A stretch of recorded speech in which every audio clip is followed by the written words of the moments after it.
सुनो नैनीताल शहर में हो प्यार है क्यों सुनो यूं पहली नजर में हो भेंट भेज सुनो नैनीताल शहर में हो प्यार है क्यों। হাই আসসালামু আলাইকুম, সবাই কেমন আছেন? আশা করছি সবাই অনেক ভালো আছেন। আমি তো গ্রামের বাসায় আছি, মানে মায়ের বাসায়। সকালে ঘুম থেকে উঠে দেখি যে মামার ভাগনা মেহেদি নিয়ে রাখছে, মানে মেহেদি দিচ্ছে। এক একটা স্টাইলের মেহেদি দিয়ে মানে কষ্ট লাগায় লাগে। এদিকে আম্মা হলো চুলা ঠিক করছিল। এটা হলো আসলে ঈদের 2 দিন আগের ভিডিও। আম্মা এভাবে সময় পেয়েছিল না মাটির চুলা, আর মাটির চুলাতে কিন্তু গরুর মাংস বলেন যেই রান্না বলেন টেস্ট লাগে।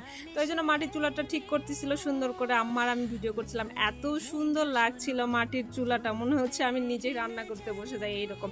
মাঝে মধ্যে যখন শহরে থাকে তখন ইচ্ছা করে মাটির চুলায় রান্না করতে, বাট কই পাবো বলো। তো আম্মাকে বললাম, আম্মা এদিকে খুবই সুন্দর করে চুলা বানাইতেছিল সুন্দর করে বসে বসে। এদিকে খালা ব্লেন্ডার করছিল ব্লেন্ডারে, আর এদিকে দুপুর বেলা মানে একদম আম মাখা খেতে ইচ্ছে করছে। এদিকে আম বাগান থেকে পেরে নিয়ে এসেছিলাম, ফজলি লেবু বাগানের মধ্যে যে আম গাছ ছিল। এটা এমনিই খাওয়া যায়, এত মিষ্টি আর এত বড় বড় আম। তো এদিকে আম মাখামাখি হচ্ছে চিনি দিয়ে সেই রকম ভাবে। আর আম মাখা খেয়েছিলাম আর একবার, এইবার তো লাস্ট আম মাখা খাওয়া, কারণ এরপরে তো পাকা আম পাবো, কাঁচা আম তো এভাবে পাবো না। এদিকে দুপুরে 2টা বেগুন তুলে নিয়ে এসেছিলাম চাচুর জমি থেকে, বেগুন ভাজি, টাটকা বেগুন ভাজি খাওয়ার জন্য। এদের টাটকা বেগুন ভাজি কেটে দিলাম, আম্মা রান্না করছে। আর আয়াতেক নিয়ে আমি শুয়ে শুয়ে মজা করছিলাম, ওকে ওড়না পেঁচে মেয়ে মানুষ বানাচ্ছি। সরি, আয়াত কেন বলছে, আয়াতের ভাই হাদিসকে, ঠিক আছে। এদিকেও আমার সাথে দুষ্টুমি করছিল, খেলছিল, আর আমিও শুয়ে শুয়ে ওর সাথে খেলা করছিলাম। আর খেলে তারপরে দুপুরে খাওয়া দাওয়া শেষ করে আমরা একটু স্কুলে যাচ্ছিলাম, মানে আমি যেখানে পড়াশোনা করছি, ঠিক আছে। আমি আসলে হাই স্কুল লাইফটাকে খুবই খুবই মিস করি, মানে যা বলেন। আমি এত পরিমাণ স্বপ্ন দেখি স্কুল লাইফে, যে আমি স্কুলে যাচ্ছি, ক্লাস করছি, পরীক্ষা দিচ্ছি, এইরকম। মানে মানুষ যা দেখে লিখতে লাগে লিখতে পারে না, বন্ধু বান্ধবের সাথে শয়তান। আর আমি একটু অন্যরকমই ছিলাম স্কুল লাইফে। আর স্কুল লাইফটা, বিশেষ করে হাই স্কুল লাইফটা আমি ভুলতে পারি। অলরেডি চলে গেছি আমাদের হাই স্কুল। আর আমি যেহেতু এলাকার মেয়ে, নাটোর মানে বাসুদেবপুর বাজার চিশচন্দ্র বিদ্যানিকেতন, এই স্কুলে পড়াশোনা করছি। প্রাইমারিও এখানে পড়ছি এবং স্কুল হাই স্কুলটাও এখানে, মানে এসএসসি পর্যন্ত এখানে পড়াশোনা করছি। তারপরে রাজশাহী চলে গেছি। অলরেডি শহীদ মিনারটা একটু অন্যরকম ছিল, এখন দেখে অনেক সুন্দর করেছে। আর সেদিন এত পরিমাণ গরম ছিল। 2 দিন আগে আসছি, আর অনেকদিন পর পর তো বাসায় যায়, তাহলে না দেখলে না ঘুরলে কেমন লাগে। যেটা স্বপ্নে দেখি মাঝে মধ্যে স্কুলে সবার সাথে মজা করছি, খেলছি, বন্ধু বান্ধব সবাইকে নিয়ে, বাট বাস্তবে কেন যাব না বলেন। তো চারিদিকটা দিয়ে অনেক আগের কথাগুলো মনে পড়লো, যে কতটা মজা করছি আমরা। অনেকের সাথে ঝগড়া করতাম, মারামারি করতাম, বা রাগারাগি করতাম বান্ধবীদের সাথে। এগুলোই খুব মিস করছিলাম। আসলে যেদিন যায় সেটা আসলে কখনোই ফিরে আসে। এর আগের ভিডিওতে আমি বলেছিলাম যে আসলে যেদিন যেভাবে যায় সেভাবেই, মানে আমি কিভাবে থাকবো, আজকে যেভাবে যাচ্ছে সেটাই আমার কাছে শুকর, আলহামদুলিল্লাহ। পরবর্তীতে কি যাবে সেটা আসলে বলা যায় না।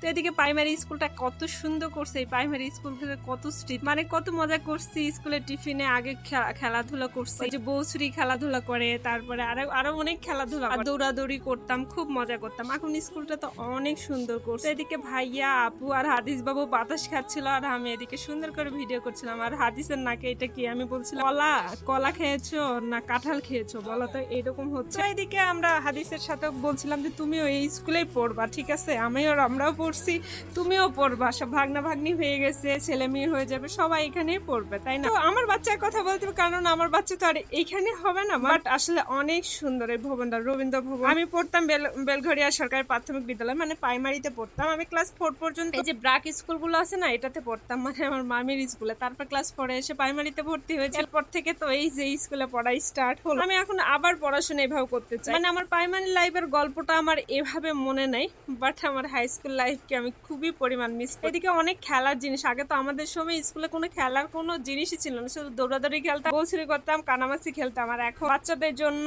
সুরসুরি, কত মানে খেলার জিনিস দিয়েছে, কি বলবো। আসলে এখন আধুনিক যুগের সবকিছুই আধুনিক হয়ে গেছে। এদিকে বাতাস খাইতে খাইতে চলে আসলাম, এত পরিমাণ গরম। তারপরে একটা ভিতর অনুভূতি হচ্ছিল যে স্কুল লাইফে ফিরে আসা, এত পরিমাণ মিস করি রাজশাহীতে বসে বসে।